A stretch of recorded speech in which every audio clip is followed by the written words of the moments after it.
Yang saya tanya, yang Yesus manusia.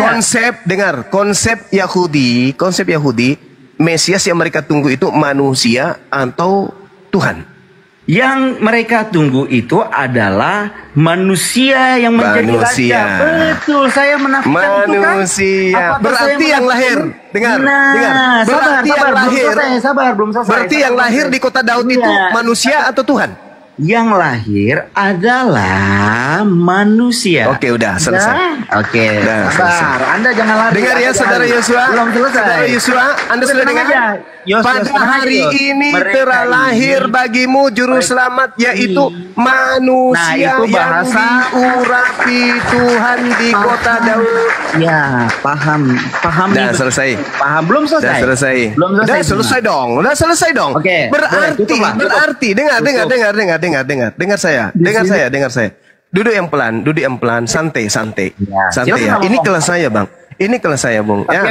Jadi oke. Anda sudah mengakui bahwa Yesus yang lahir ini adalah manusia. Berdasarkan Lukas 2 nomor 11, pada hari ini telah lahir bagimu juru selamat, yaitu manusia yang diurapi Tuhan di kota Daud. Manusia. Jangan diubah. Manusia. Kau mengubah. Manusia. Loh, tadi Anda sudah mengakui. Anda sudah mengakui bahwa Kristus itu apa? Manusia kan? Anda mau membantah malaikat. Kristus itu manusia. Jangan sampai Anda disertakannya. Oke. Saya mau punya. Dengar. Anda sudah mengakui. Sabar. Anda sudah mengakui bahwa Kristus itu adalah manusia. Betul. Galatia 1. Dengar. Betul. Sebelum Anda diturunkan. Dengar. Anda takut kan kalau saya tanya? Dengar. Galatia 1 nomor 12, Paulus berkata, aku menerima Injil bukan dari manusia. Gak usah lari kemana-mana dulu, Bang Zuma. Anda lebih tinggi dari malaikat atau tidak? Itu Galatia 1 nomor 12, aku menerima Injil bukan dari manusia.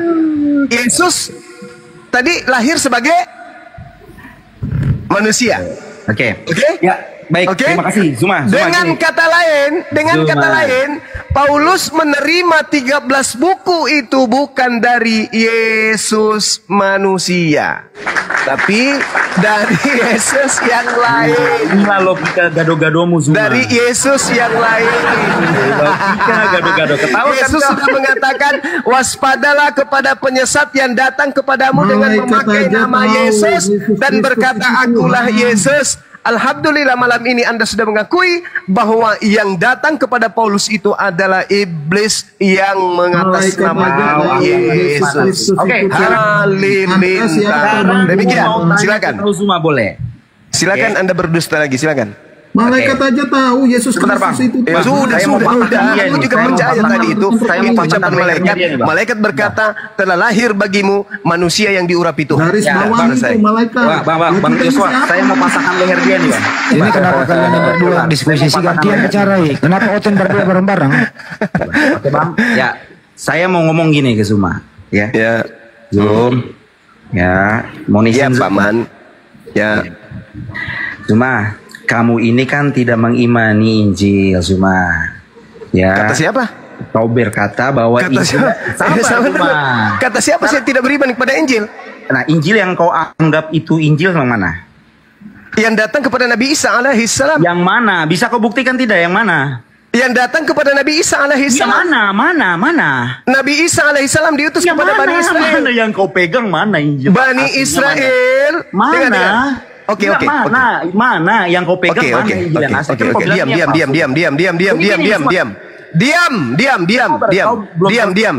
Diam, penyembah penyesat, diam. Nah, kau ini. Diam. Anda murid. Anda mencari Injilnya Nabi Isa alaihissalam. Mampus kan kau? Jangan sok tahu. Ini ruangannya orang. Kau datang di rumahnya orang ngamuk-ngamuk. Markus 1:14, Yesus ke Galilea bersama dengan Filipus ketika kemudian Yohanes Pembaptis sudah ditangkap. Yesus memberitakan Injil kerajaan Allah. Pertanyaan saya, mana Injil kerajaan Allah yang Yesus beritakan? Kalau kau mampu menunjukkan Injilnya Yesus, maka saya akan menunjukkan Injilnya Nabi Isa alaihissalam. Ayo. Bang Juma, nggak ada kan? Nggak ada. Bang Juma. Ya, silakan Saudara Joshua. Enggak, saya hanya menggarisbawahi di Lukas 2 ayat 10 itu yang berbicara adalah malaikat. Itu malaikat. Iya, malaikat. Malaikat siapakah itu? Gabriel. Wallahu alam, entah tahu, tanya Lukas. Maka itu yang saya mau tanyakan. Malaikat itu adalah makhluk tertinggi. Dia dekat dengan Tuhan. Lah kita yang sini siapa yang berani bantah kalau itu? Iya, silakan aja. Coba Anda jujur dulu. Saya mau tanya dulu. Bang Zuma percaya malaikat atau tidak itu dulu? Saya percaya kepada malaikat. Nah, ya sudah, berarti dengarlah itu kata malaikat. Telah lahir bagimu malaikat ketika datang. Jangan sampai kutampar kau pakai sendal ya. Malaikat berkata ketika diam dulu, makanya kalau orang berdiskusi itu pakai otak. Ya, jangan mancing gurunya marah. Hari ini telah lahir bagimu juru selamat. Ya, itu siapa? Kristus kan? Kristus itu apa, Bang? Iya, Kristus itu apa? Kok iya? Kristus itu apa? Yang berbicara sumbernya itu loh, Bang Juma, siapa yang ngomong? Saudaraku, saya bertanya, Kristus itu apa? Jangan lari ke sana dulu. Yang berbicara di situ dulu. Yang ngomong itu siapa? Ini kan sekarang saya berbicara dengan Bang Juma. Yang di dalam kitab Lukas ayat 10 itu siapa yang berbicara kepada gembala? Malaikat berkata, yang lahir adalah Kristus. Yang berbicara malaikat, maka itu saya. Malaikatnya berkata, yang lahir adalah Kristus. Gitu, maksud saya pakai logika. Maka itu saya bertanya, saya percaya malaikat atau Bang Juma gitu kan? Ya, saya percaya malaikat. Alamak, saya tutup dulu nanti saya.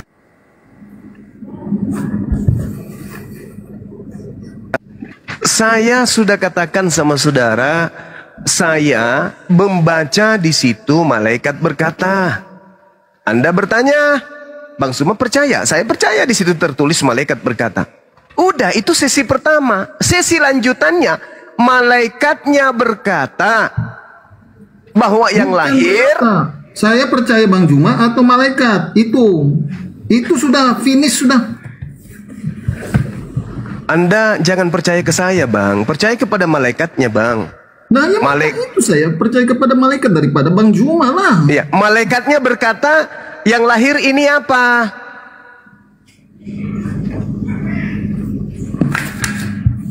Maka itu Bang, saya bacakan di Yesaya 40:13. Kenapa lari? Tuhan akan memberi petunjuk kepadanya. Siapa sebagai penasehat Tuhan? Tidak ada tuh. Saya ulang lagi, malaikatnya berkata yang lahir ini apa? Kristus.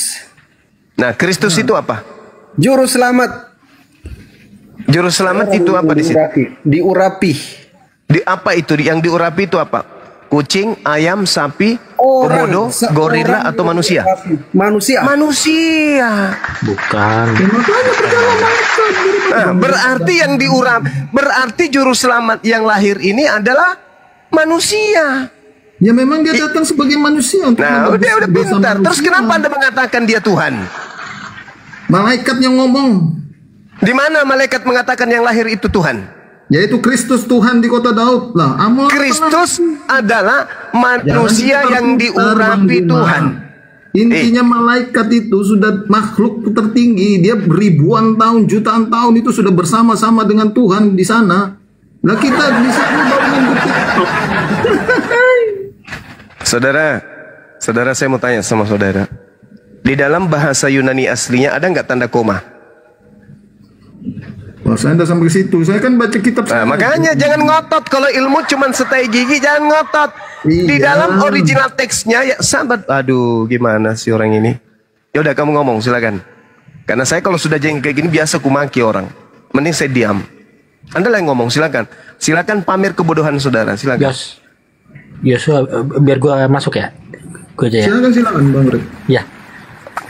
Jadi. Syukran sahabatku, Kikocat. Kristus itu artinya Mesias atau Raja Yehuda terakhir yang dinantikan. Allah, ini lagi pelawak. Yesus jadi RT aja kagak pernah kok jadi raja Yehuda, gimana sih? Siapa lu yang siapa yang ingin lu bodohin? Yesus itu jadi RT aja di Yerusalem sana nggak pernah kok jadi raja, Mas. Nah, pertanyaannya gini, apakah Muhammad itu adalah lu kok jadinya ke Nabi Muhammad? Alamak. Lo enggak, pertanyaannya begini, Bang. Apakah Muhammad menurut umat Islam nggak ada hubungannya dengan ajaran Nabi Muhammad, saudara? Siapa namanya ini? Juma buat perkenalan, Bang Juma. Kasih kopi dulu dong, Bang Juma, buat perkenalan. Iya, kopi. Gini, saudara Masaha, kamu tidak ada kemudian jalan untuk membahas Islam di sana. Nabi Muhammad datang sebagai rasul, kami imani sebagai rasul, kami tidak mengimaninya sebagai Tuhan. Yesus datang mengaku sebagai rasul, tapi kamu mengimaninya sebagai Tuhan. Itu masalahnya, itu di situ. Ente yang bermasalah dengan Yesus. Kami Islam tidak bermasalah dengan Nabi kami. Kamunya yang bermasalah dengan Yesus.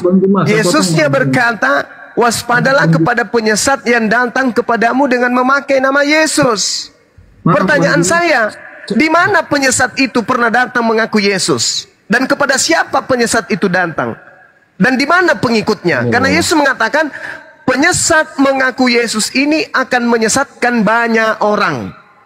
Nah, Mesias palsu, Yesus palsu, yang datang menyesatkan banyak orang, mana? Mana buah dari penyesatan itu? Islam datang melalui Nabi Muhammad. Nabi Muhammad tidak pernah mengaku Mesias. Nabi Muhammad tidak pernah mengaku bertemu Yesus. Sedangkan Paulus, pendiri agamamu, mengaku bertemu dengan Yesus, mengaku bertemu dengan Mesias. Pengikutnya Kristen, miliaran pengikutnya, tergenapi. Anda mau kemana lagi? Coba, Anda mau kemana? Anda mau lari kemana? 13 ayat 13. Kamu menyebut aku guru dan Tuhan, dan katamu itu tepat. Nah, jangan kau pelintir lagi. Kalau di situ Yesus sudah mengatakan katamu itu tepat, jangan kau tambah jadi Tuhan. Karena di situ Yesus mengatakan dia adalah kurios, dia adalah maran, dia adalah guru dan Tuhan. Bukan Tuhan, Cak Ayu. Kalau Tuhan itu akontas dalam bahasa Yunani. Dia mengatakan theos kalau dia dewa, tapi berarti dia mengatakan lagi di ayat 11. Berarti malaikat itu ngomong Tuhan. Kan hari ini telah lahir bagimu juru selamat yaitu Kristus Tuhan. Berarti Tuhan. Coba Anda lihat apa yang dikatakan. Sabar dulu. Malaikat lagi, Bang Juma. Bang, malaikatnya datang menggunakan bahasa Yunani atau bahasa Indonesia? Aduh. Pertanyaan. Loh, kalau Anda merujuk kepada original teksnya, perbincangan pada masa itu, hari ini telah lahir bagimu juru selamat, yaitu manusia yang diurapi Tuhan di kota Daud. Anda jangan memotong ayat, Bang Juma. Kok jadi saya yang memotong ayat? Ayat 11, hari ini telah lahir bagimu juru selamat yaitu Kristus Tuhan di kota Daud. Ya, Kristus itu apa? Kata Tuhan di situ kurios, Bang. Berarti Kristus tidak mengenal Tuhan. Malaikat tidak mengenal Tuhan. Yang lahir ini Tuhan Yesus namanya. Dia adalah Mesias, bukan Tuhan. Makanya di dalam 2 Yohanes 1 nomor 7 dikatakan, siapakah penyesat itu? Bukankah dia yang pergi ke seluruh dunia yang tidak mengaku Yesus datang sebagai manusia? Berarti Yesus itu harus diakui sebagai manusia. Orang yang tidak mengaku Yesus sebagai manusia, dia adalah antikristus, dia adalah penyesat. Andalah itu. Bang Zuma, sekali lagi yang ngomong ini malaikat, Bang Zuma. Jangan lari kemana, lari ke sini. Justru karena malaikat itulah makanya jangan percaya kepada orang yang menerjemahkan Bible-mu. Percaya kepada malaikat yang berfirman dalam bahasa Yunani. Ini bahasa Indonesia, ini firmannya orang yang ada di lembaga Bible Indonesia. Koclok. Bang Juma, alamat 36 ayat 17. Semua yang tertulis ini, Alkitab ini diilhami oleh Allah, bukan sembarangan nulis. Mereka adalah saksi-saksi Allah. murid-murid Tuhan Yesus. Nah kita kan tahun 2024. Sekarang pertanyaannya, Bung. Sekarang pertanyaannya dengarkan baik-baik. Malaikat ketika datang pada saat itu, menurut Anda menggunakan bahasa Yunani atau bahasa Indonesia?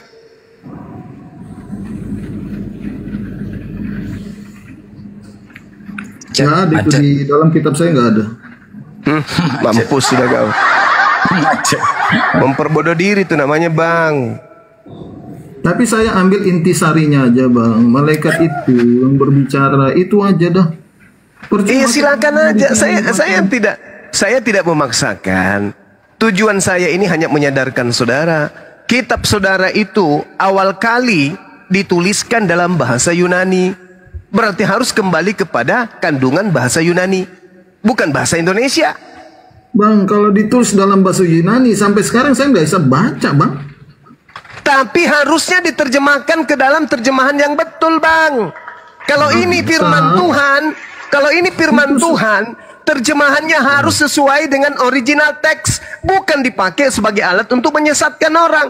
Ini cakupannya, sehingga Yesus bernasihat kepada muridnya, waspadalah kepada penyesat. Ternyata penyesat itu bekerja sampai hari ini. Terjemahan pun dijadikan sebagai alat untuk menyesatkan orang.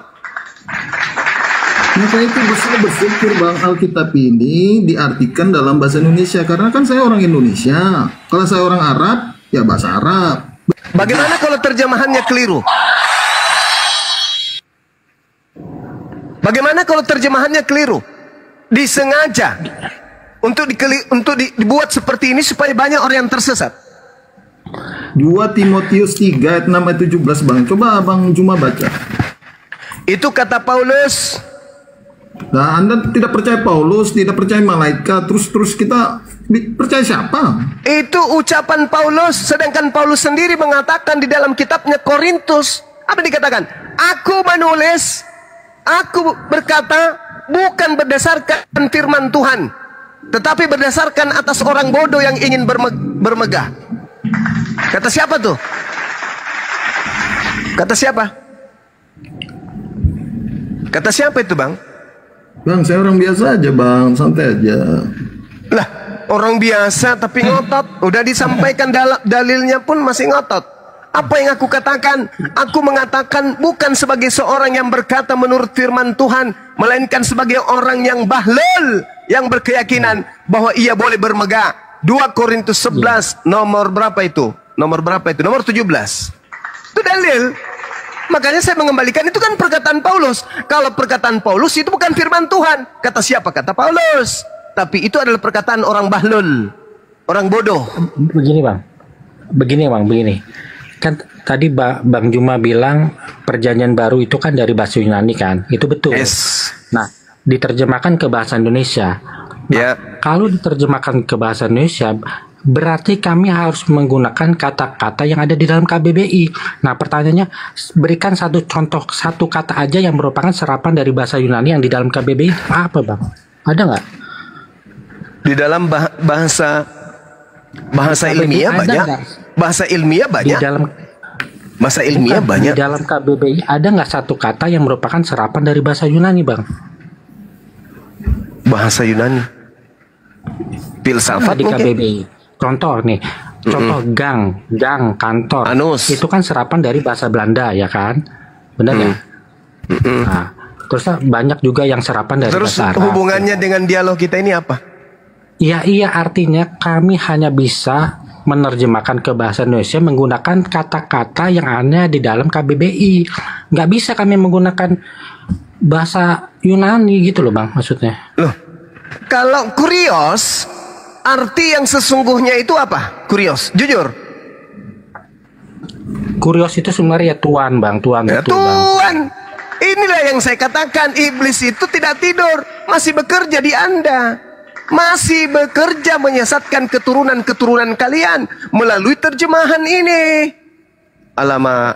Contoh ya, saya kasih contoh kepada saudara ya. Di dalam kitabnya orang Yahudi, kenapa Kores tidak disebut Kristus? Kenapa Daud tidak disebut Kristus? Kenapa Saul, Harun, Elisa, Salomo tidak disebut Kristus?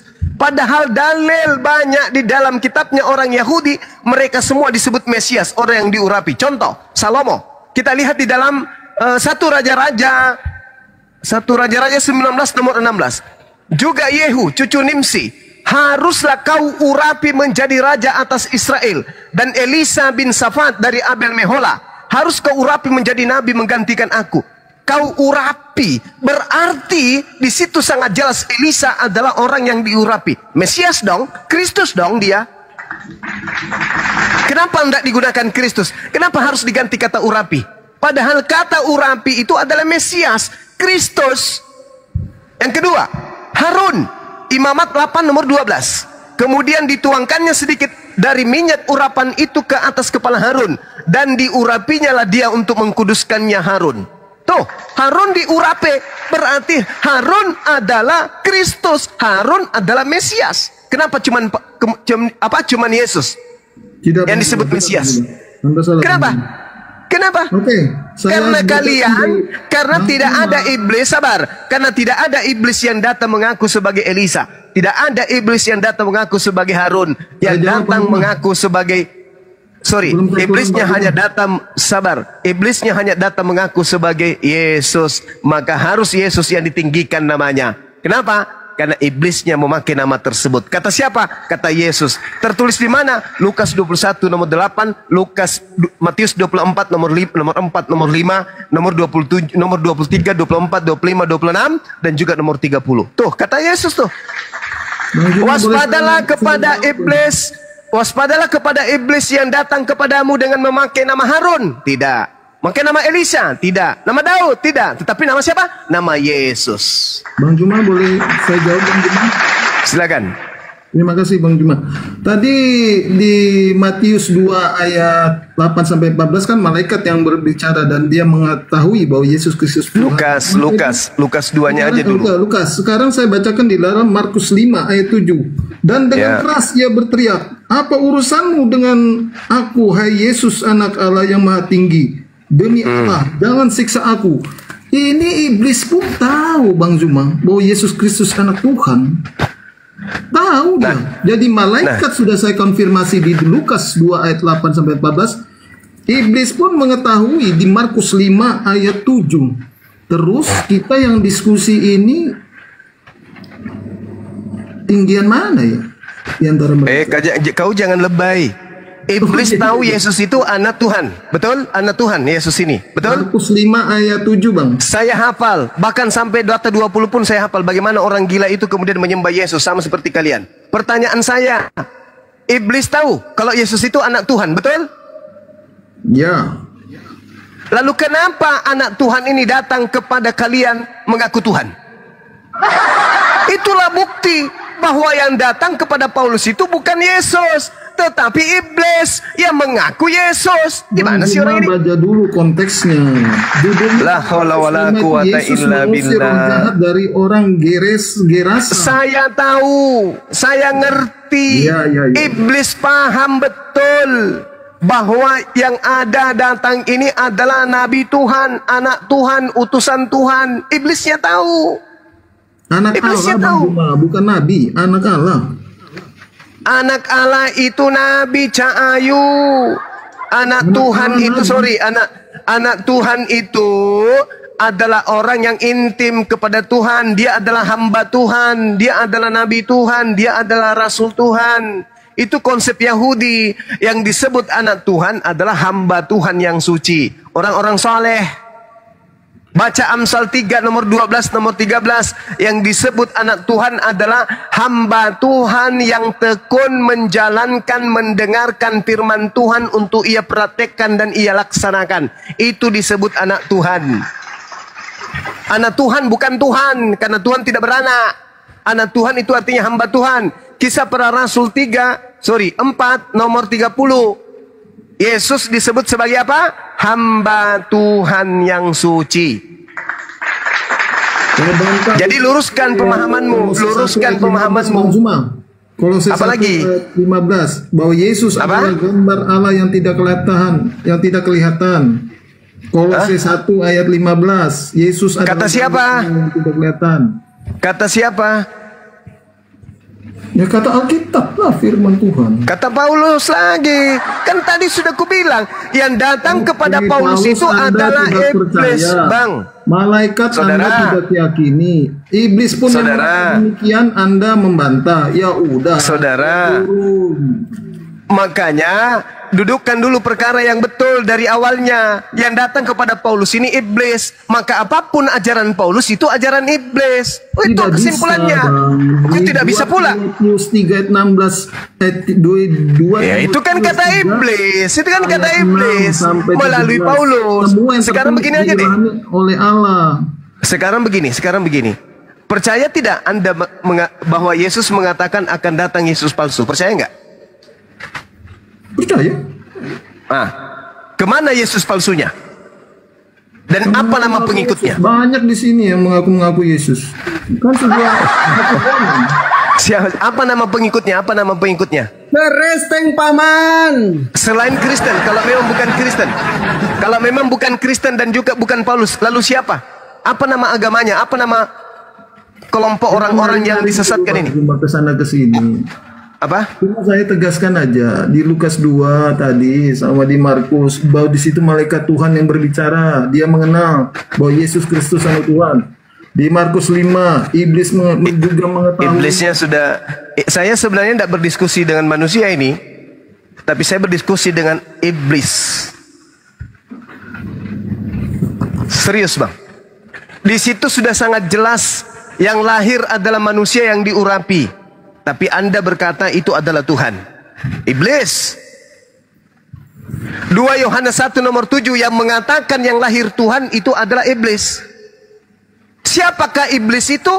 Bukankah dia yang pergi ke seluruh dunia, yang tidak mengaku bahwa yang lahir di kota Daud itu adalah manusia? Itulah iblis itu, dan itulah antikristus itu. Baca 2 Yohanes 1 nomor 7. Anda adalah iblis. Anda bertahan, silakan. Sampai Anda mati, silakan Anda bertahan. Neraka sudah menunggu Anda. Gak ada paksaan kan? Silakan. Saya hanya berdiskusi meluruskan akidah Anda. Kenapa saya harus meluruskan akidah Anda? Karena akidah Anda ini menyerempet masuk ke akidah kami umat Islam. Seandainya saja Kristen ini tegak lurus mengajarkan agama Kristen tanpa harus menyerempet masuk ke agama Islam, ya GP, layaknya Hindu, layaknya Buddha. Kami tidak pernah menyentuh mereka. Kenapa? Karena mereka memiliki agama yang percaya diri terhadap keyakinan mereka. Berbeda dengan Kristen, sudahlah menyembah makhluk, Yesus palsu, nyamar-nyamar sebagai Islam dengan menggunakan istilah-istilah Islam. Makanya kami membahas kalian, karena Al-Quran membahas kalian. Bang Suma. Iya, silakan. Bahasa Arab itu sudah menjadi salah satu dari 6 bahasa resmi PBB, Bang. Bahasa Arab itu sudah menjadi milik dunia. Silakan aja. Iya. Silakan aja menggunakan bahasa Arab. Tolong panggilkan pendeta di sini. Saya mau bicara bahasa Arab dengan dia. Qalil fa qalil. Kalau itu jadi alasan, itu adalah cara iblis menyesatkan. Ngapain kalian berbahasa Arab? Kenapa nggak menggunakan bahasa asli kitab Anda aja? Kenapa harus bahasa Arab? Karena sasaran penyesatan iblis itu adalah umat Islam. Makanya kalian harus tampil berpura-pura menyembah kepada Tuhan kami, berpura-pura mengambil gelar-gelar nabi kami, berpura-pura menggunakan istilah dari sampul kitab suci kami. Kenapa? Kalian ingin menyesatkan kami selayaknya kalian telah menyesatkan orang barat. Bang Zuma, duluan mana kitab Anda dengan kitab saya? Duluan iblis daripada kami. Duluan Taurat kitab kami lah. Iya, Taurat kitabnya Yahudi lebih dulu daripada kitab kalian, Perjanjian Baru. Nah, habis itu muncul Al-Quran. Yohanes, karena dia lebih duluan, dia penulis, dia dekat dengan Tuhan pada saat itu. Saya lebih percaya kepada ajaran Yesus yang asli daripada ajaran kalian dari Yesus yang palsu itu. Anda harus kembali ke Lukas 2:10, malaikat Tuhan yang berbicara. Enggak tobat ini orang hari Yang lahir di situ apa, kampret? Yang lahir itu manusia. Gak ada Tuhan dilahirkan. Hanya agama setan yang mengatakan Tuhan lahir. Pencipta langit dan bumi lahir jadi apa itu? Itu ajaran setan. Mana ada Tuhan dikandung sama manusia? Yang lahir itu manusia, udah jelas-jelas manusia yang diurapi Tuhan. Alamak. Kok kamu ngotot? Yang lahir itu Tuhan. Itu agama setan. Tuhan kok dilahirkan sama manusia? Siapa yang ngajarin? Yesus kagak. Kalau Anda percaya kepada Lukas, Lukas ini siapa? Nabi. Bang Zuma siapa? Lukas dong. Saya adalah orang yang belajar. Selayaknya Lukas juga belajar. Lukas belajar melakukan penyelidikan. Saya pun demikian. Lukas sudah jelas-jelas menuliskan yang lahir adalah Kristus. Kalau lahir tahun 1970-an berapa? Lukas kalau yang lahir itu Kristus, berarti yang lahir itu manusia. Kenapa Anda bisa mati akalnya? Kenapa? Ya karena iblis. Iblis yang mematikan akal Anda. Masuk akal tidak ada Tuhan lahir? Menurut saudara nih, kutanya dulu, akalmu dulu diuji. Karena yang membedakan antara Anda dengan kambing, akal Anda. Saya mau tanya, berfungsi tidak akalnya? Kalau tidak berfungsi, berarti Anda sama kambing sama. Kutanya dulu, masuk akal Anda tidak kalau ada Tuhan dilahirkan oleh manusia? Maka itu saya jawab di Yesaya 40 ayat 13. Kenapa lari ke kitabnya orang? Loh, itu kitabnya orang? Itu kitab saya. Itu kitabnya Yahudi.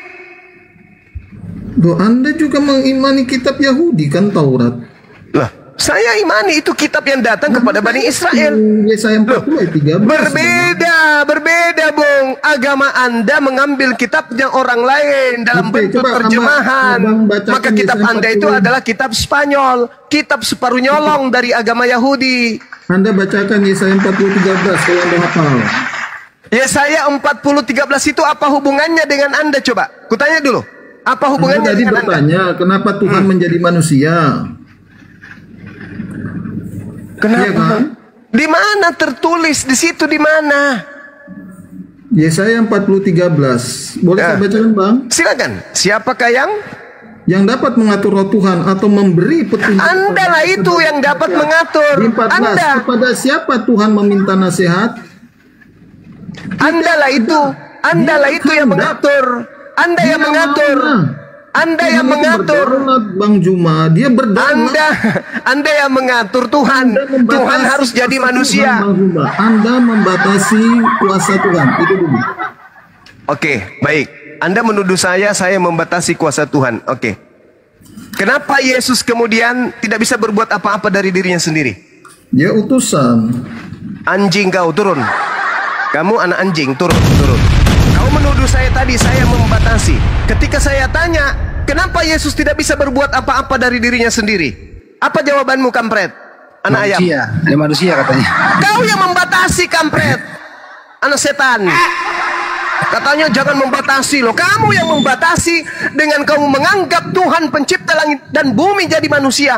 Kamu dengan sadar telah membatasi Tuhan itu. Gitu. Emosi Bang Zuma? Enggak. Jengkel aja. Jengkel. Bang Zuma. Dia yang membatasi Tuhannya menjadi manusia, menuduh orang. Memang saya perhatikan dari tadi ini sudah botolnya udah tidak otaknya nggak sampai gitu loh. Tidak terkendali.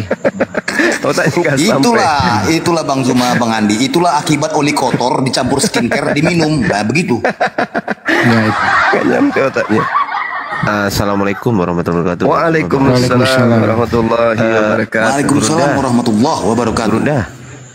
Iya, gimana, Dek? Izin screenshot Gurunda. Apa, Dek? Izin screenshot, alhamdulillah aku bisa sekomal sama Bang Zuma. Lanjut. kadang ada lucunya juga ente ini. Allahu Akbar. Oke, kita naikkan lagi Bang Handi karena hostnya kayaknya lagi jauh dari tadi WA saya kontrol dulu lagi pergi bentar. Gimana Mas Aha? Masih siapkah Anda berbahasa Indonesia? Ya, gini Bang Juma. Manusia itu kan kita semua ini kan pasti akan mati ya kan. Kemudian kita akan membusuk di dalam tanah dimakan belatung. Nah, ini membusuk dimakan belatung ini termasuk kategori mati atau kategori mati terkutuk Bang? Karena kan tadi Bang Zuma bilang Yesus mati terkutuk. Apa bedanya mati dengan mati terkutuk? Nah itu deh. Oke. Pada dasarnya manusia mati dalam kondisi terkutuk, dalam kondisi mulia, dalam kondisi terhormat, terhina, dan apapun itu yang namanya jasad dikubur di tanah, rasio kita akan menghantarkan kita kepada pemahaman bahwa jasad itu akan membusuk, siapapun itu dulu. Nah, bagaimana dengan pernyataan terkutuk? Terkutuk ini bukan karena dia mati, tetapi karena ada dosa yang dia lakukan. Al-Quran mengatakan itu. Surah Al-Ma'idah ayat 33. Begitu juga dalam kitabnya Yahudi Ulangan 21. Terkutuk dikarenakan ulah dosa. Sehingga makhluk yang datang kepada Paulus membisikkan kepada Paulus bahwa Yesus mati dengan cara terkutuk disebabkan menanggung dosa-dosa manusia. Itu ilmu dari mana tuh? Ilmu dari mana itu? Ada orang mati terkutuk karena menanggung dosa manusia. Itu ilmu dari mana? Sedangkan menurut firman Tuhannya dalam Al-Quran, orang yang disalib adalah pelaku dosa yang membenci kepada pencipta langit dan bumi dan membenci kepada utusan Tuhan yang diutus ke bumi. Dan juga Ulangan di dalam kitabnya Nabi Musa diterangkan oleh terjemahan kitabnya yang ada pada diri saudara. Apabila ada orang yang melakukan dosa yang sepadan dengan hukuman mati lalu engkau hukum mati dia, jangan kau biarkan mayatnya semalam-malaman. Sebab orang yang dikutuk, orang yang mati tergantung dan dikutuk oleh Tuhan, jangan kau biarkan mayatnya menyentuh tanah yang diwariskan Tuhan kepadamu. Itu dalil. Berarti yang dikutuk ini adalah pelaku dosa yang sepadan dengan hukuman mati. Pertanyaannya, apa dosa Yesus yang asli? Ada? Nggak ada. Siapa yang berani menunjukkan dosa Yesus yang asli? Ada nggak? Nggak ada Bang. Nggak ada. Berarti yang digantung terkutuk ini bukan Yesus, tapi iblis yang datang mengaku Yesus kepada Paulus, mengajarkan yang digantung mati itu adalah aku Yesus, tapi palsu. Sembahlah aku. Oke. Sembahlah aku. Nah, aku loh yang berjasa menghapus dosamu. Nah itu. Obat kuping buat kalian tuh. Silakan. Ya, sekarang pertanyaannya, apa dosa Habil sehingga ia dibunuh oleh Kabil, Bang? Ya, itu adalah unsur dari keserakahan sifat kemanusiaan yang ada pada diri saudaranya. Nggak ada dosa di sana. Tetapi unsur yang lain. Seibarat jawaban itu juga saya berikan kepada saudara ketika Anda bertanya kepada saya, apa dosa Yesus sampai dia dibunuh? Tak ada. Tapi permasalahannya adalah ada kaidah yang mengikat. Apa itu? Yang disalib adalah pelaku dosa maksiat. Gak bisa Anda lari dari sana. Jangan Anda jadikan Kain dan Habil saudaranya. Nggak ada. Nggak mention dengan itu. Sebab ada kaidah yang mengatur. Apa itu? Ulangan 21 nomor 22 sampai 23. Dan Paulus pun menjadikan itu sebagai legalitas standing untuk penyaliban. Di mana? Galatia 3 nomor 13. Sebab ada tertulis. Di mana tertulis? Di Ulangan 21. Paulus pun menjadikan itu sebagai referensi. Terkutuklah orang yang mati digantung di kayu salib. Nah, jangan Anda lari ke Habil, Kain dan saudaranya, jangan. Nggak ada nyambungnya di sana, karena di situ tidak ada kaidah. Yang ada kaidahnya itu adalah yang disalibkan. Al-Maidah ayat 33, Ulangan 21 nomor 22 23. Itu kaidahnya. Kenapa bisa ke situ? Karena Paulus yang memasang perangkap itu sendiri. Galatia 3 nomor 13. Terkutuklah orang, Kristus telah menebus Kristen dari kutuk hukum Taurat dengan jalan menjadi apa? Menjadi kutuk, sebab ada tertulis, terkutuklah orang yang mati di atas tiang salib. Berarti yang digantung di salib yang kalian sembah ini bukan Yesus. Karena Yesus tak pernah melakukan dosa. Yesus tidak pernah melakukan kesalahan yang menyebabkan dirinya dikutuk oleh Elohim. Bahkan Yesus itu adalah hamba yang dikasihi. Dia jalan kebenaran dan hidup.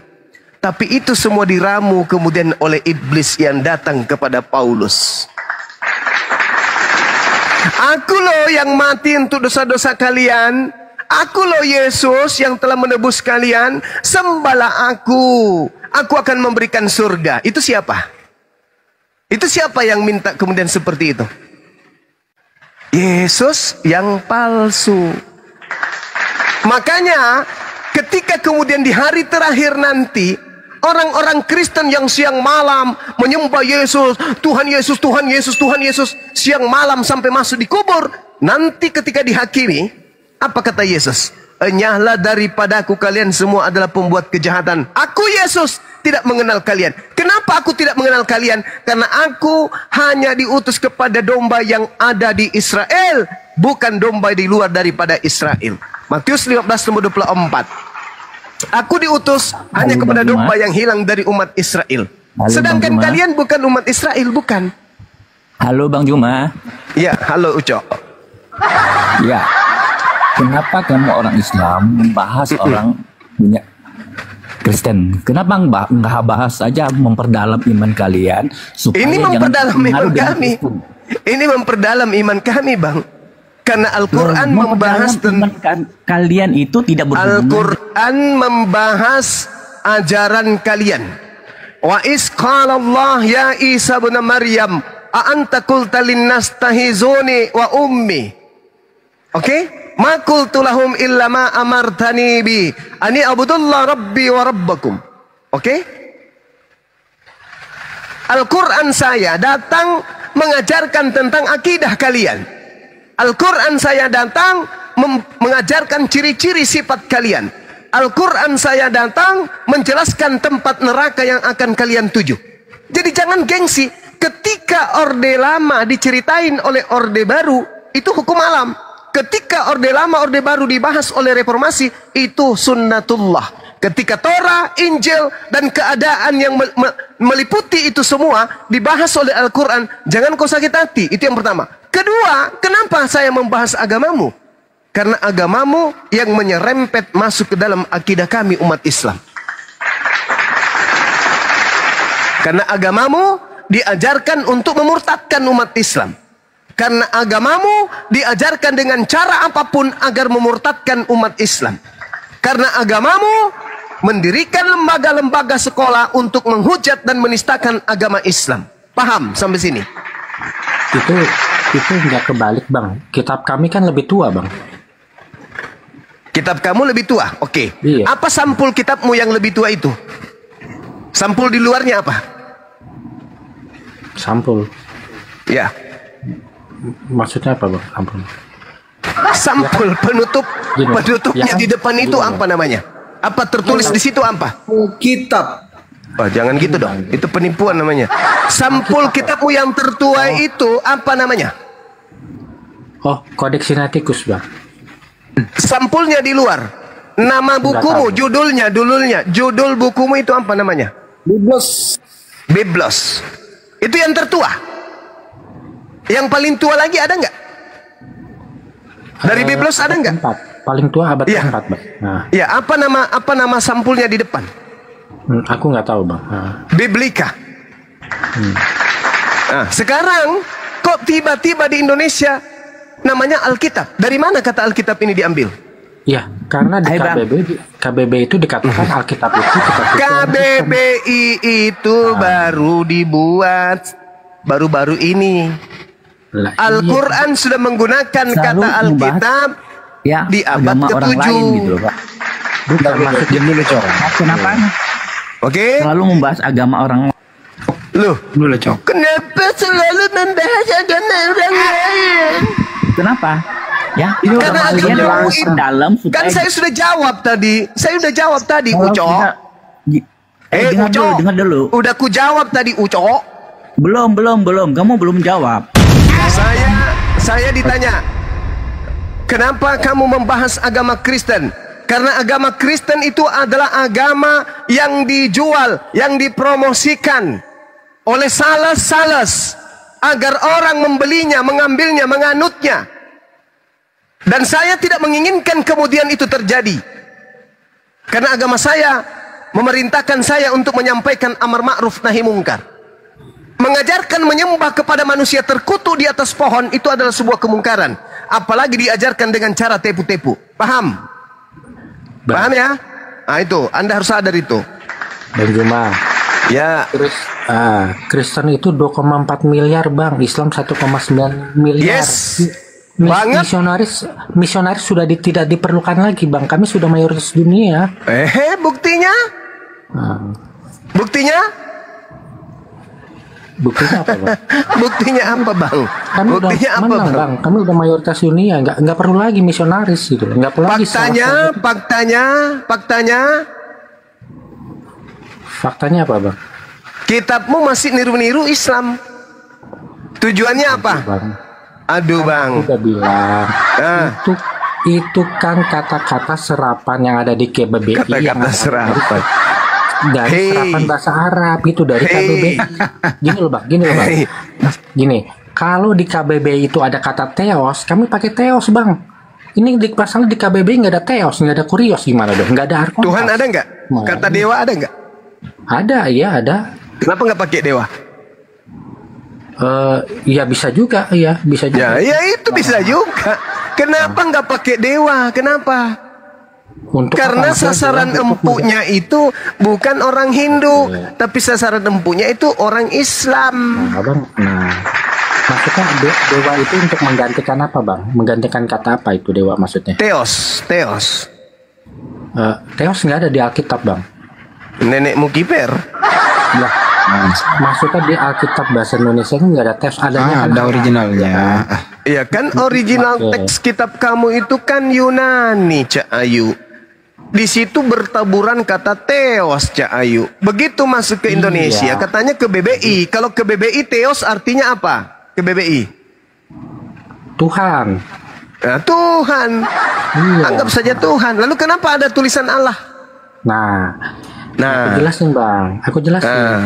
Ya. Gini bang. Ya. Pasti terputar-putar nih. Bapak dalam bahasa Ibrani itu terdiri dari dua huruf bang, alef bet, dan itu dibaca Abba, Abba, A-B-B-A, Markus 14 ayat 36. Nah berarti alef lamet dibacanya Allah, A-L-L-A bang, gitu loh. Jadi Allah itu adalah pengucapan dari mana kau ambil kata Allah itu dari mana? Lah Allah itu adalah pengucapan dari generic name bahasa Ibrani Tuhan itu alef lamet, bukan dari Alef lamet, bang. Alef lamet, apa alef lamet? Alef lamet itu adalah generic name dari bahasa Ibrani untuk Tuhan atau dewa kan? Alef lametnya yang mana?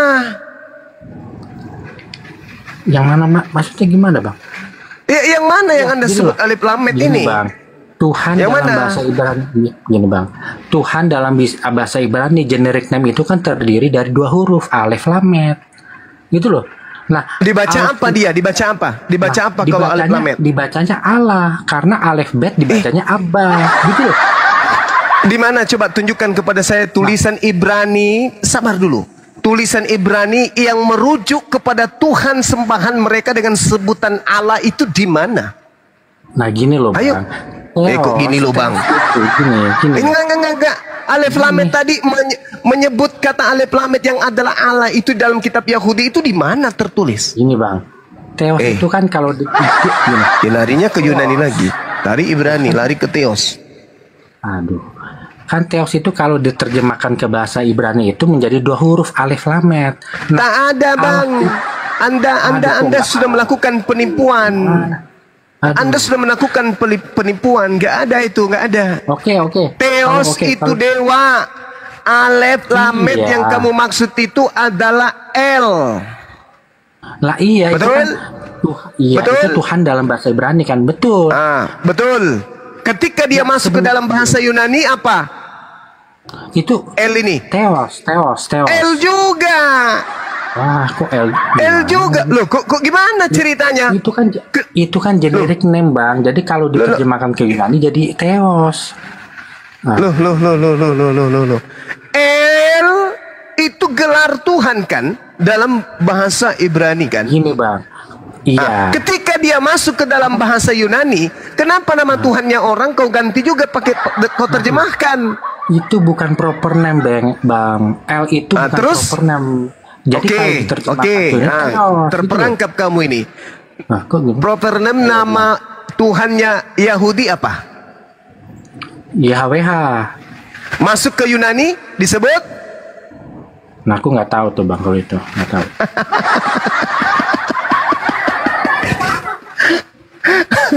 Itulah agamamu. Tuhannya Yahudi diganti menjadi dewa. Kenapa diganti menjadi dewa? Karena sejatinya tujuannya adalah mempertuhankan iblis yang datang mengaku sebagai Yesus. Maka semua nama-nama Tuhan, gelar-gelar Tuhan dalam pengajaran nabi-nabi Yahudi begitu diterjemahkan secara bebas, karena di situ tak ada lagi nabi dan tidak ada orang yang diutus kepada mereka, orang Yunani, Romawi. Mereka bebas mengatakan itu adalah dewa. Makanya saya santer bertanya kepada orang Kristen, wahai saudaraku Kristen, ya paman, nabi mana yang diutus kepada Roma untuk mengajarkan menyembah kepada Yesus? Apa jawaban orang Kristen?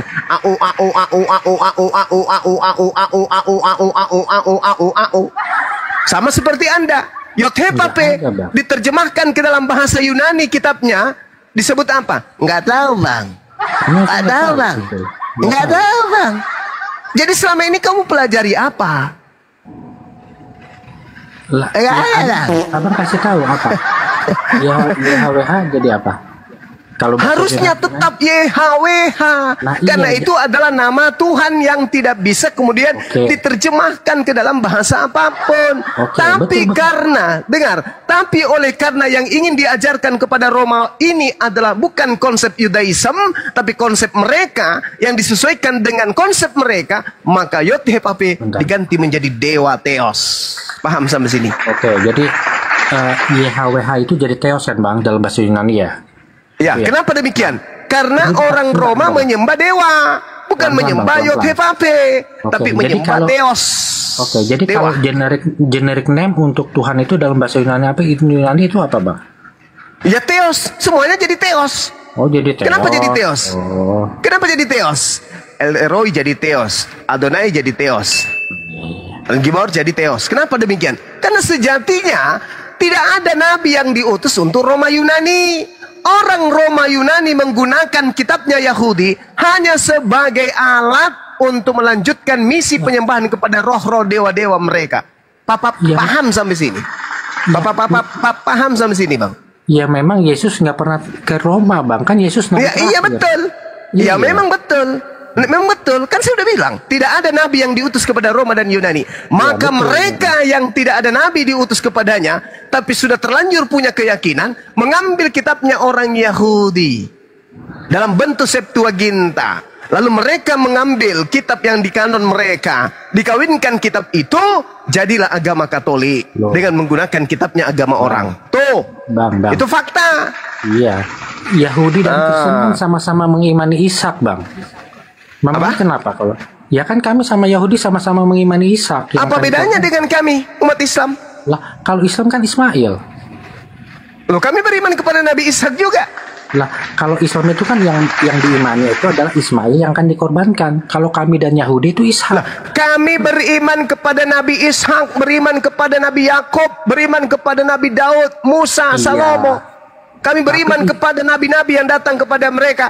Masalahnya Kristen ini tak ada hubungannya dengan nabi-nabi tersebut. Tapi kenapa Kristen kemudian menggunakan terjemahan kitabnya orang tersebut? Kenapa?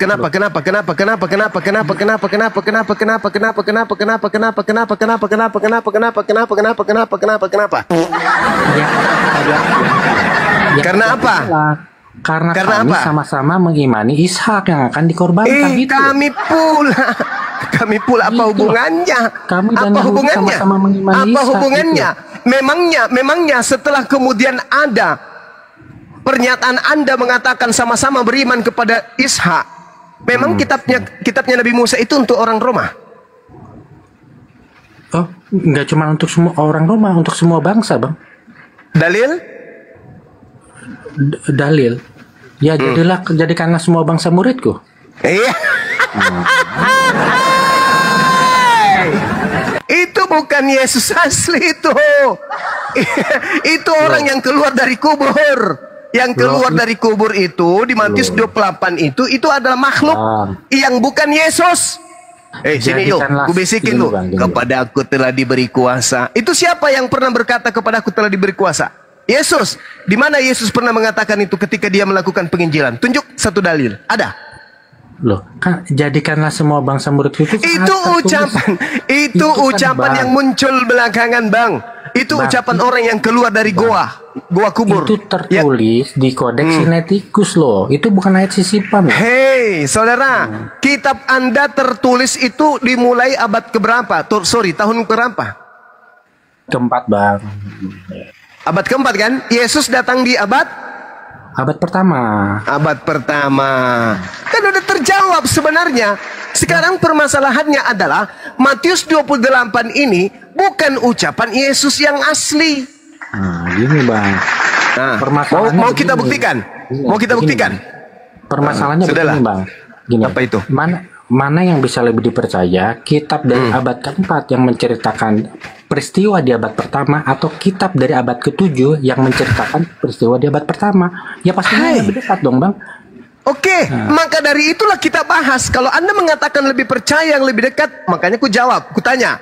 Yohanes 17:8 kata Yesus, segala firman yang engkau berikan kepadaku telah aku sampaikan kepada mereka dan mereka telah percaya dan mereka beriman. Mereka percaya bahwa engkaulah yang telah mengutus aku. Segala firman yang Yesus sampaikan kepada murid-muridnya, ada nggak di situ Matius 28? Kepada aku telah diberi kuasa baik di langit maupun di bumi. Pergilah ke seluruh dunia, jadikanlah seluruh bangsa menjadi murid. Ada nggak ucapan Yesus itu? Ada nggak? Dari segala firman itu, ada nggak? Ada tidak? Ada tidak, Bang? Ada nggak? Tertulis di kitab tertua, memang ada. Aduh, saudaraku ini. Yesus sebelum terancam untuk dipidanakan, untuk disalibkan, Yesus sudah menutup pengajiannya. Segala firman yang engkau berikan telah aku sampaikan kepada mereka. Segalanya telah aku sampaikan. Dan di antara semua submateri penyampaian Yesus, tidak ada satupun dalilnya kepada aku diberi kuasa baik di langit maupun di bumi. Berarti itu tidak masuk ke dalam firman yang Yesus sampaikan kepada muridnya. Cek per cek ternyata Matius 28 ini diucapkan oleh orang atau makhluk yang keluar dari kubur. Itu bukan Yesus lagi itu. Itu bukan Yesus. Yang berkata itu yang kepada aku telah diberi kuasa. Anda boleh baca di dalam Lukas 4. Siapa yang berkata di sana bahwa kepada aku telah diberi kuasa? Iblis. Yang berkata di sana iblis, Bang. Apa kata iblis kepada Yesus? Yesus, ya paman, hei, kepadaku telah diberi kuasa dan segala kemuliaan di dunia, dan itu akan kuberikan kepadamu, sebab semuanya itu telah diserahkan kepadaku, dan aku akan memberikannya kepada siapa saja yang ku kehendaki. Itu siapa itu? Wow, iblis. Iblis itu yang berkata kepadaku telah diberi kuasa baik di langit maupun di bumi. Itu Yesus bukan. Itu iblis. Di mana tertulis, teman-teman? Lukas 4 nomor 6 nomor 7. Ketika kemudian dia mengucapkan itu, Yesus tergoda enggak? Enggak. Apa kata Yesus? EGP, mau lu diberi kuasa kek, mau diberi apa kek, EGP. Aku tidak akan pernah tunduk kepadamu, kata iblis. Keterangan Lukas, sesudah itu iblis mengakhiri semua itu. Lalu iblis mundur dari Yesus. Dan iblis menunggu waktu yang baik. Waktu yang baik maksudnya apa? Menunggu kesempatan yang tepat. Untuk apa? Untuk menjalankan aksi penyesatannya. Maka apa yang terjadi? Yesus diupayakan dibunuh. Ketika diupayakan itu terjadi, upaya itu gagal. Yesus diangkat ke langit. Maka yang masuk di dalam kubur itu bukan Yesus. Yang keluar dari kubur itu juga bukan Yesus. Itulah kesempatan yang baik oleh iblis untuk menyesatkan kalian. Pergilah ke seluruh dunia, jadikanlah seluruh bangsa menjadi muridku. Itu siapa? Iblis. Yesus yang asli berkata apa? Aku diutus hanya kepada domba yang sesat dari umat Israel. Kata siapa? Kata Yesus. Jadi yang berkata jadikanlah segala murid bangsa jadi muridku itu siapa? Bukan Yesus, tapi penyesat yang ngaku-ngaku Yesus. Oke deh Bang, oke. Anggap aja Bang Juma benar gitu ya. Jangan dianggap, itu memang betul itu. Oke. 2,4 miliar itu anggap aja itu pengikut iblis lah ya. Nah, kenapa? Dengar. Matius 24 nomor 4 nomor 5, penyesat itu akan menyesatkan banyak orang. Nah, pertanyaan begini Bang. Kenapa setelah 1400 tahun pengikutnya Islam ini tidak bisa mengalahkan pengikut iblis ini? Kelihatannya Allah Subhanahu wa taala tidak berdaya melawan iblis. Dengarkan, Bung. Al-Qur'an mengatakan wa qulil haqqu mir rabbikum. Barang siapa yang mau beriman silakan beriman. Barang siapa yang mau kafir silakan kafir. Kebenaran sudah disampaikan oleh Tuhan. Nabi Musa, kenapa dia tidak berhasil kemudian menjadikan seluruh Bani Israel taat tunduk kepadanya? Harusnya Anda tanyakan itu. Karena skala prioritas pengajaran Nabi Musa hanya untuk kepada kaumnya. Tapi kaumnya tidak mampu Nabi Musa jadikan sebagai pengikut seluruhnya. Skala kecil, Yesus. Bahkan dia adalah Tuhan Anda sendiri. Kenapa dia tidak mampu kemudian menjadikan seluruh Bani Israel menjadi pengikutnya? Kenapa? Karena ada kekuatan di belakang itu semua yang menggonggong supaya Bani Israel itu tidak taat kepada Tuhan. Islam datang dengan skala yang lebih luas, global. Islamnya untuk seluruh umat manusia. Tapi kenapa kemudian tidak mampu mengislamkan semuanya? Kenapa? Karena kalian sudah terkungkung dan terpenjara dalam lingkaran setan. Coba tanya diri Anda, adakah Yesus mengajarkan Anda menyembah dirinya? Tak ada. Tanya diri Anda, adakah Yesus mengajarkan dan pernah menyebut kata Kristen? Tidak ada. Tanya diri Anda, adakah Yesus pernah menyebutkan kemudian untuk ibadah minggu? Tak ada. Adakah pernah menyebut gereja? Tak ada. Menyebut pendeta? Tak ada. Pastor? Tak ada. Jangan bersunat? Tak ada. Makan babi? Tak ada. Semua yang Kristen lakukan, prosesi lahir dan batinnya Kristen, sedikit pun tidak pernah menyentuh hakikat pengajaran Yesus kepada Bani Israel. Tanya itu semua, lalu Anda pertanyakan, sebenarnya saya Kristen ini ajaran siapa? Pasti akan berkata, ajaran Yesus yang datang kepada Paulus. Nah, pertanyaannya kemudian, kalau Yesus yang datang kepada Paulus adalah Yesus yang asli, bohongkah Yesus yang berkata akan muncul Yesus palsu menyesatkan banyak manusia? Kalau dia tidak bohong, berarti betul. Kalau dia betul, tolong carikan saya di mana ada Yesus palsu yang banyak pengikutnya selain daripada Kristen, supaya saya tidak mengatakan bahwa Yesus itu pembohong. Dia berkata akan datang Yesus palsu dan pengikutnya akan banyak karena dia akan menyesatkan banyak orang. Berarti orang yang disesatkan Yesus palsu ini banyak. Kalau itu bukan Kristen, tolong tunjukkan. Orang yang disesatkan oknum yang mengaku Yesus ini, itu golongannya apa selain Kristen? Ada? Tunjukkan ke saya.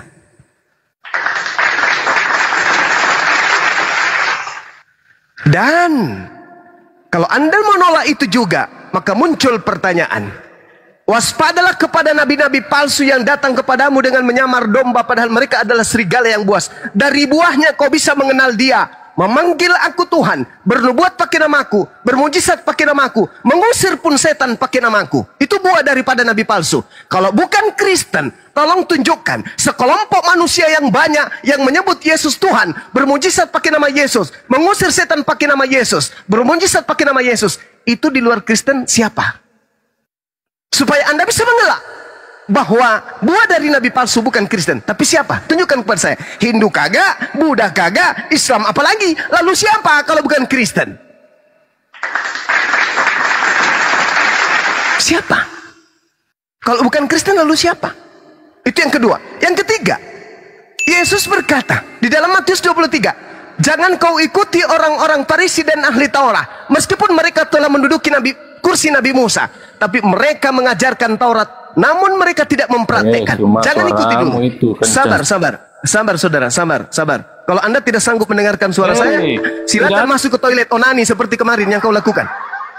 Jangan ke sini. Saya mengajarkan berita kebenaran. Yang ketiga, Matius 23 nomor 15. Celakalah engkau wahai ahli Taurat.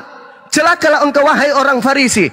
Wahai orang munafik. Engkau menyeberangi lautan, menjelajahi daratan, mentobatkan orang menjadi pengikutmu. Dan setelah menjadi pengikutmu, kau jadikan orang neraka dan menjadi 2 kali lebih jahat daripada engkau sendiri. Kalau itu bukan Paulus dan pengikutnya bukan Kristen, tolong tunjukkan kepada saya, orang Farisi mana yang meninggalkan Yerusalem, menjelajahi daratan, menyeberangi lautan, mentobatkan orang di luar Yerusalem, dan agama apa yang dimaksud setelah dia mengatakan, engkau telah mentobatkan dan telah menjadi pengikutmu, kau jadikan orang neraka dan 2 kali lebih jahat daripada kamu. Tolong tunjukkan orang Farisi mana yang mendirikan sekte di luar Yahudi yang menyeberangi lautan dan menjelajahi daratan. Silakan. 3 poin ini kewajiban Kristen untuk menjawab, untuk membebaskan diri Kristen dari agama yang diajarkan oleh makhluk yang mengaku Yesus, yang datang kepada Paulus, yang datang kepada nabi-nabi palsu. Kalau bukan agama kalian, bantu saya, agama apa itu yang memanggil Yesus Tuhan, bernubuat, mengusir setan, mengobati jemaat yang sakit? Kalau bukan Kristen, lalu apa nama agamanya? Juma, kenapa abang tuduh selalu Paulus yang didatangi oleh yang datang kepada Paulus itu adalah iblis? Apa dasarmu? Kalau bukan Paulus, sekarang gini. Lalu siapa? Jawab dulu. Sekarang kutanya. Kalau bukan Paulus, lalu siapa? Dengar. Paulus bertemu Yesus pada saat perjalanan ke Tarsus. Benar, itu di Kisah Rasul ya. Di Kisah Rasul yang 9. Tapi kutanya samamu dulu. Perbuatan apa yang mencerminkan bahwa Paulus ini pengikut iblis? Apa perbuatan kejahatan Paulus setelah dia mendapatkan penglihatan di perjalanan ke Tarsus? Apa kejahatan si Paulus diperbuatnya setelah itu? Apa keuntungannya mengikut iblis itu? Oke, sudah. Apa kejahatan Paulus? Jawab. Kejahatannya mungkin Anda tidak bisa lihat karena Anda adalah pengikutnya. Sekarang permasalahannya adalah menurut saudara, tanda-tanda buah dari pengajaran nabi palsu, menurut saudara, memanggil Yesus Tuhan, bernubuat, mengusir setan, bermujizat pakai nama Yesus itu, kalau bukan pengikut Paulus lalu siapa? Tunjuk kepada saya sekarang. Nggak ngerti kok pertanyaanku. Kamu nggak ngerti jawaban saya.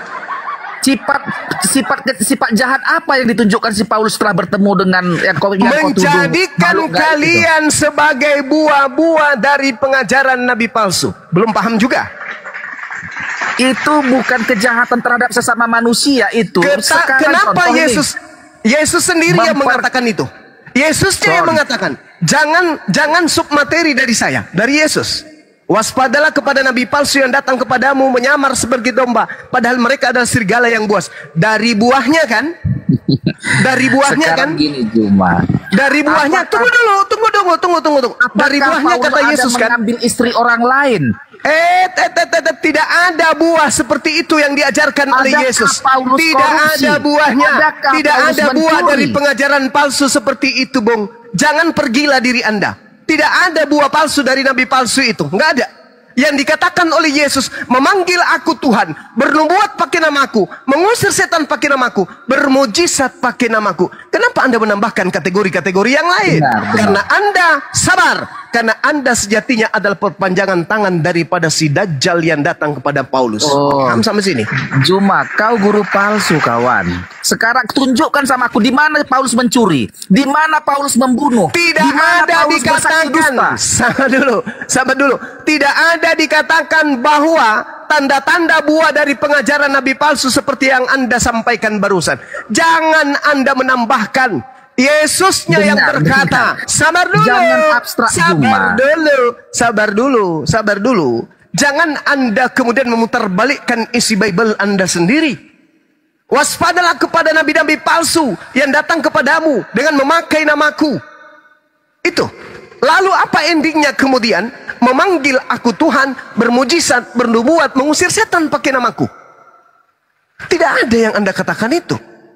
Coba Anda uraikan kepada saya, siapa di atas muka bumi ini komunitas terbanyak yang kemudian memanggil Yesus Tuhan selain Kristen?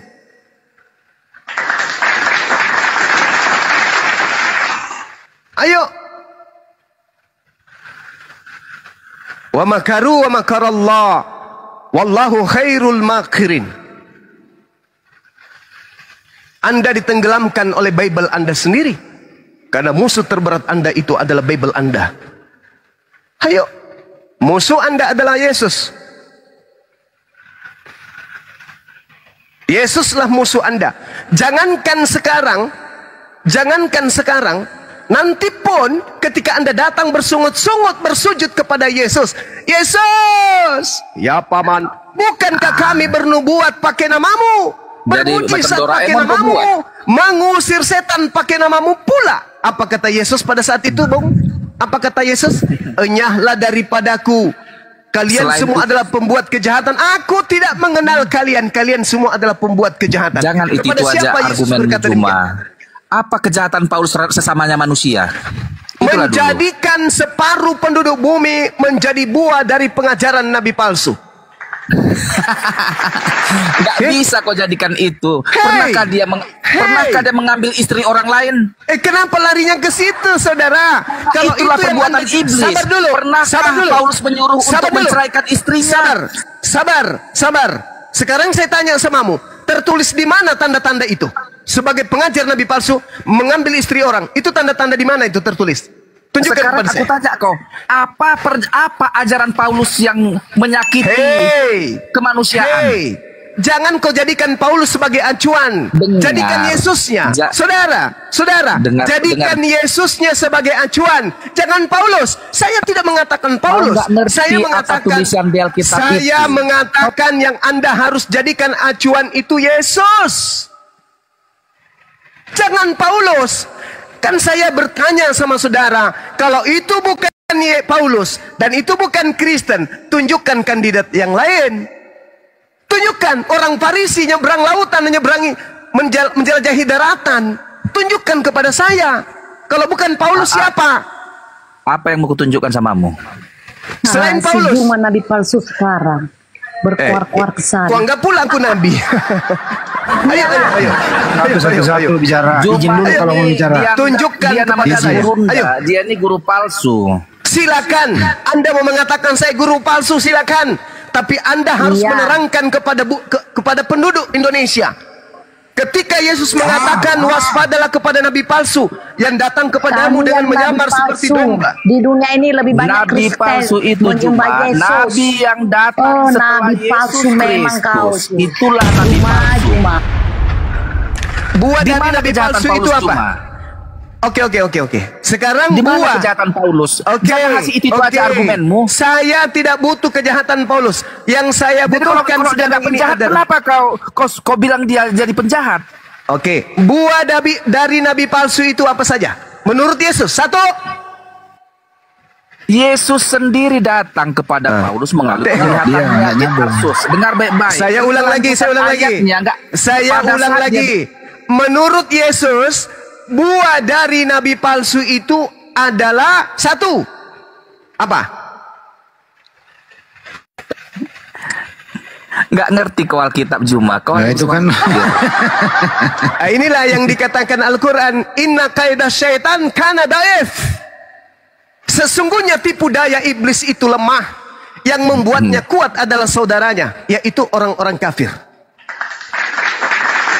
Saya membawa data, Bung.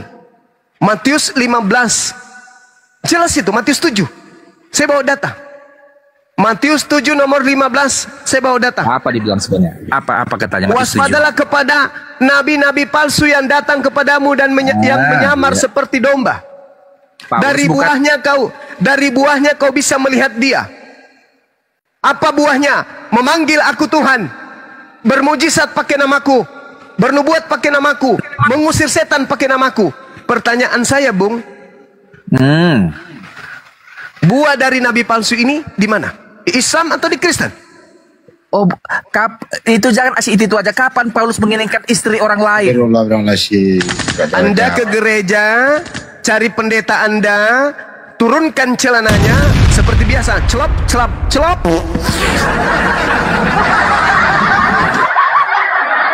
Saya berharap ada dari saudara Kristen, utamanya pendeta dan pastor, silakan naik ke sini. Wa makaru wa makarallah, wallahu khairul makirin.